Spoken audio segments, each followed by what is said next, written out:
لو تناهيتم إلى سر الحياة وصنعتم كائنا حيا نرى. تو اس لیے میرے بھائی، تو جب اللہ کی نظر میں اللہ سب سے پہلے ہے تو پھر نماز بھی سب سے پہلے ہوگی کہ نہیں ہوگی؟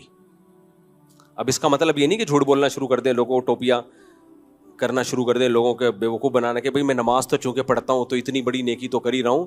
اللہ نے اس سے بڑا لفظ کیا ہوگا؟ لعنت اللہ علی الکاذبین، جھوٹوں پر اللہ کی لعنت. اور اللہ کہتے ہیں نماز جو صحیح طریقے سے پڑھتا ہے تو نماز اس سے جھوٹ چھڑوا دیتی ہے، بے حیائی چھڑوا دیتی ہے. جو نمازی نماز پڑھ کے بھی جھوٹ بولتے ہیں، لوگوں کے ساتھ بدسلوکی کرتے ہیں، بد اخلاقی سے پیش آتے ہیں، تو وہ نماز کی ایک فارمیلٹی پوری کر رہے ہیں، ایک فرض پورا کر رہے ہیں، نماز کو نماز سمجھ کے پڑھ نہیں رہے. کیونکہ نماز ایسا اللہ سے ریلیشن مضبوط کراتی ہے کہ پھر انسان کو ہر وقت اللہ کا دھیان رہتا ہے. اور جب اللہ کا دھیان ہر وقت رہے گا، انسان اپنے آپ کو سپیریئر سمجھے گا ہی نہیں. جب سمجھے گا ہی نہیں تو کیوں تکبر سے پیش آئے گا لوگوں کے ساتھ؟ وہ کیوں لوگوں کو نیچا دکھانے کی کوشش کرے گا؟ جو آدمی زمین پہ سر رکھ کے سبحان ربی الاعلیٰ کی صدائیں لگا سکتا ہے، زمین پر سر رکھ کے کہے گا سب سے اعلیٰ میرا رب ہے، تو وہ لوگوں کے سامنے اپنے آپ کو اعلیٰ کیوں سمجھے گا بھائی وہ؟ اس لیے ہم نے علماء سے ایک بات سنی ہے کہ تکبر ہمیشہ احمق اور بے وقوف لوگوں میں ہوتا ہے. پہلے مجھے یہ بات سمجھ میں نہیں آتی تھی، اب سمجھ میں آتی ہے کہ تکبر کس میں ہوتا ہے؟ انتہائی درجے کے بے وقوف اور انتہائی درجے کے احمق. کیونکہ جو عقل مند لوگ ہوتے ہیں ان کو اپنی اوقات پتہ ہوتی ہے.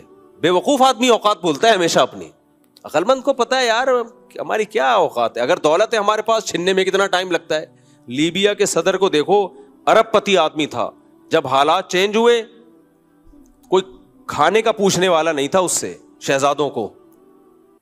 تو ایسے حالات چینج ہوتے ہیں انسان کے. میں نے اپنی زندگی میں بڑے بڑے دولت مند دیکھے، دولت گئی روڈ پہ آ گئے بیچارے، وہ ڈپریشن میں چلے گئے.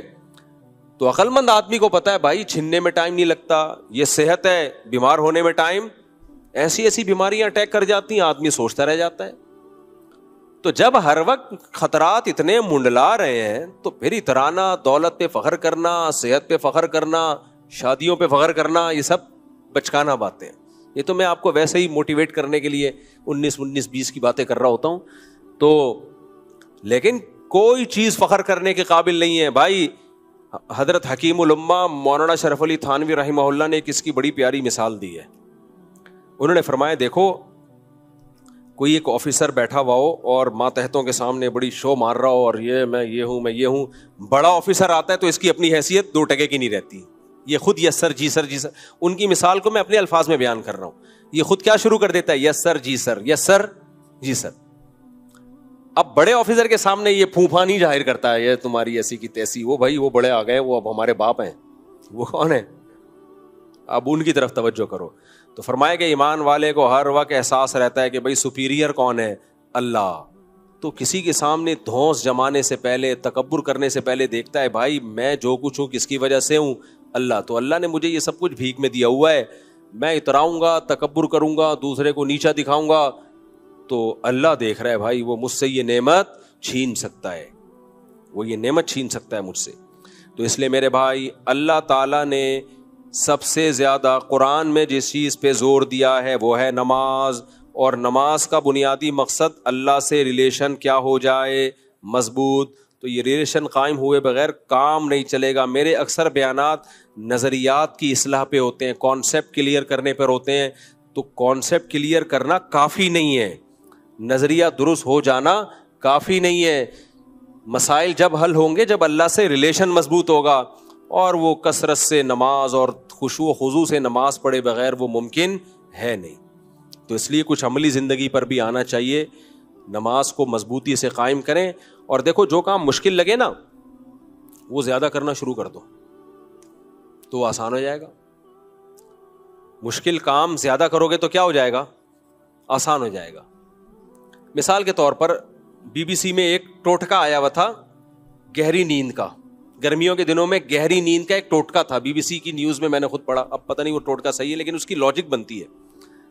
انہوں نے کہا کہ بھائی آپ کو اگر گرمی بہت لگ رہی ہے اور AC ویسی نہیں ہے اور آپ سونا چاہتے ہو، گرمی بہت لگ رہی ہے، تو گرم پانی میں پاؤں ڈال دو. پہلے ہی گرمی ہو رہی ہے اور پاؤں کہاں ڈلوائے جا رہے ہیں؟ گرم پانی میں. گرم پانی میں تھوڑی دیر پاؤں ڈال کے آپ لیٹو، سو جاؤ. وجہ کیا ہے؟ کہ وہ جو آپ کو کمرے کا ٹیمپریچر ہے نا وہ ٹھنڈا لگنے لگے گا. رہنے دو, کیونکہ آپ اس سے زیادہ گرمی ہو گئی نا, صحیح ہے نا, اس سے زیادہ گرمی ہو گئی ہے, لہذا کمرے کا ٹیمپریچر آپ کو کیا لگے گا, نارمل لگنا شروع ہو جائے گا. یہ ایک اصول ہے. بڑی ٹینشن اٹھا لو گے تو چھوٹی ٹینشن کیا لگے گی. تبھی میں کہتا ہوں 2-3 شادیاں جو کرتے ہیں نا, یہ ٹینشنیں ان کو مذاق لگتی ہیں. کیا مذاق کر رہی ہے, کوئی اور بات. اللہ بچائے ہم کو چھوٹی بڑی ہر طرح کی ٹینشن سے. لیکن ایک مثال دے رہا ہوں میں, کہتے یہ کیا ہے, یہ کوئی جھگڑا ہے. میرے پاس لوگ فیملی کے جھگڑے لے کے آتے ہیں, میرا بیوی سے یہ پھڈا ہو گیا, اس کو پھڈا کہہ رہے ہیں یار, تو یہ تو ہمارے یہاں روز ہو رہے ہوتے ہیں چھوٹے موٹے, یہ تو پھڈوں کے ساشے ہیں, اس کو پھڈا تھوڑی کہتے ہیں. پھڈا تو وہ ہوتا ہے ہاتھ پاؤں توڑو, سالے تمہارے منہ توڑ دیں اور تم سالوں کا منہ توڑ دو, بتیسی باہر نکال دی, اس کو کیا کہتے ہیں. یہ جو تم لے کر آئے ہو نا میری بیوی نے یوں, یہ کیا ہے بچوں والے پھڈے لے کر آیا وہ تو. خیر, تو اللہ بچائے بھائی ہر طرح کے پھڈوں سے. ایسا نہ کوئی سالے والے سے منہ توڑوا کے بیٹھ جائیں, یا آپ کسی سالے کا منہ توڑ دیں. اللہ ہم سب کے منہوں کو بچا کے رکھے. تو بڑی ٹینشن جب انسان اٹھا لیتا ہے تو چھوٹی ٹینشن اس کو بولو ہلکی لگتی ہے. تو نماز پڑھنا مشکل لگ رہا ہے نا, زیادہ پڑھ لو. روزہ رکھنا مشکل لگ رہا ہے, لگاتار کئی روزے رکھ لو. پیر جمعرات کا روزہ بہت آسان ہو جائے گا آپ کے لیے. کئی روزے دبا کے رکھ لو اکٹھے, تو پیر جمعرات کو سنت ہے وہ آسان ہو جائے گا. تو ہم کیا کرتے ہیں, ہم الٹا چل رہے ہوتے ہیں. ہم یہ سمجھتے ہیں کہ کسی بھی چیز کو آسان بنانے کے لیے اس کو چھوڑ دو. نہ چھوڑ دیا تو اور مشکل ہو جائے گا وہ. اب دیکھو ڈاکٹر آج کل کہہ رہے ہیں نا کم کھاؤ, ویٹ کو کم کرو. تو اکثر ڈاکٹر موٹیویشن کے لیے ایک بات کر رہے ہوتے ہیں کہ بھائی آپ کو اگر بھوک زیادہ لگ رہی ہے, آپ کم کھائیں, تھوڑے دنوں تک ٹینشن ہوگی, اس کے بعد بھوک لگنا ہی بند ہو جائے گی. بھوک لگنا کیا ہو جائے گی, بند. اور اگر آپ نے بھوک کا علاج یہ کیا کہ آج بہت بھوک لگ رہی ہے, آج 3 پراٹھے پھوڑ دو, اگلے وقت میں ڈبل بھوک لگے گی, 6 پراٹھوں کی لگے گی بھوک. کھا کے پورے جو ہے وہ گھی کا کنستر بن جاؤ گے, اور ایک دن دھماکے کے ساتھ پھٹ جاؤ گے.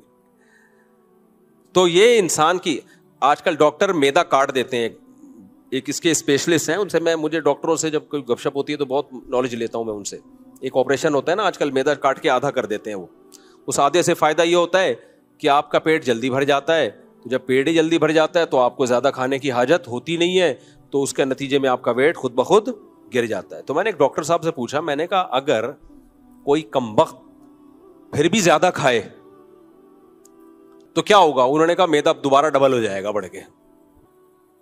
میدا کیا ہو جائے گا, کیونکہ جب ٹھوسے جا رہا ہے تو میدا بھی کھنچتا ہے, آہستہ آہستہ وہ بھی کیا کرے گا, وہ پھر بڑا ہو جائے گا. تو یعنی یہ بھی اس کے لیے ہے جو پھر بھی ہاتھ کہیں نہ کہیں اس کو روکنا پڑے گا. ہاں یہ فائدہ ہوگا کہ جیسے پہلے بہت ڈبل بھوک تھی تو وہ کم ہو جائے گی, تو 1-2 پراٹھے میں پیٹ بھرتا تھا, آدھے پراٹھے میں بھر جائے گا اس کا پیٹ. لیکن اگر وہ ہوس کا مریض ہے, اس کو اپنا عادت 2 پراٹھوں کا پورا کرنا ہی کرنا ہے ہر قیمت پہ, تو شروع میں تو اس کو تکلیف ہوگی 2 کھاتے ہوئے, اس کے بعد پھر 2 نہ کھاتے ہوئے بہت تکلیف ہوگی اس کو, کیونکہ پیٹ بڑھ کے کیا ہو جائے گا. تو یہ بھی ایک بہت بڑی مصیبت ہے. آپ بھوک کا علاج زیادہ کھا کے کرتے تو پیٹ کا سائز اسی حساب سے بڑھتا رہتا ہے ہمارے. پھر ایک وقت آتا ہے پیٹ اور دیگ میں کوئی فرق رہتا نہیں ہے. سمجھ رہے ہو. تو جب نماز پڑھنا مشکل لگے میرے بھائی تو زیادہ پڑھنا شروع کر دو. مشکل کام کا حل یہ ہے کہ وہ زیادہ کیا جائے. میں نے اب تک الحمدللہ اپنے آپ کو ایئر کنڈیشن کا عادی نہیں بنایا ہے. کتنی دفعہ ایسا ہوتا ہے میرے بچے اے سی میں سو رہے ہوتے ہیں, میں اے سی سے باہر سو رہا ہوتا ہوں. ابھی بھی ایسا ہوتا ہے. کل رات بھی میں اے سی کے باہر سویا ہوں, بچے اے سی میں سوئے ہیں. کیوں بھائی, میں کیوں اپنے آپ کو مصیبت میں ڈال دوں یار. پسینہ نکلے تھوڑا سا, رنگ رنگ رنگ رنگ رنگ پنکھے کی آواز آئے, ایسے نازک مزاج ہو جاتے ہیں پنکھے کی آواز سے ہی نیند نہیں آ رہی ہوتی. کیا فائدہ ایسے چھوئی ہوئی بننے کا میرے بھائی. اور یہ جو پسینہ نکلے گا فائدہ ہوگا, فائدہ ہوتا ہے اس سے پسینہ نکلنے سے. تو کوئی بات نہیں, کبھی اے سی میں سو جاؤ, کبھی اے سی کے باہر سو جاؤ, ہر طرح کی عادت ہونی چاہیے. تو آپ نے کیا کرنا ہے نماز کی, بس ایک آخری بات کر کے, کسی کو بالکل دل نہ لگتا ہو نا نماز میں, ہمت کر کے 50 رکعت نفل ایک ٹائم پہ پڑھ لے. وہ آپ دیکھو اگلے ٹائم پہ نماز میں مزہ آنا شروع ہو جائے گا. اس کو لکھ کے دے دوں, اگلے ٹائم پہ نماز میں اس کو مزہ آنا شروع ہو جائے گا. ہمت کر کے ایک دفعہ میں 50 رکعت پڑھ لے. وہ خشوع و خضوع کے ساتھ, ایسے اقبل طریقے سے نہیں پڑھے ڈیشن ڈیشن کر کے, تمیز سے 50 رکعت ایک ہی ٹائم پہ پڑھ لے, تو اگلے ٹائم پہ نماز بہت ہلکی لگنے لگے گی اس کو. اللہ تعالی ہمیں نمازی بنائے, اللہ ہمارا اپنے سے تعلق مضبوط کرے، اس کے بغیر گزارا ہے نہیں. دنیا میں بھی سکون ملے گا بھائی، آخرت میں بھی ملے گا. ہوا و حرص والا دل بدل دے، میرا غفلت میں ڈوبا دل بدل دے.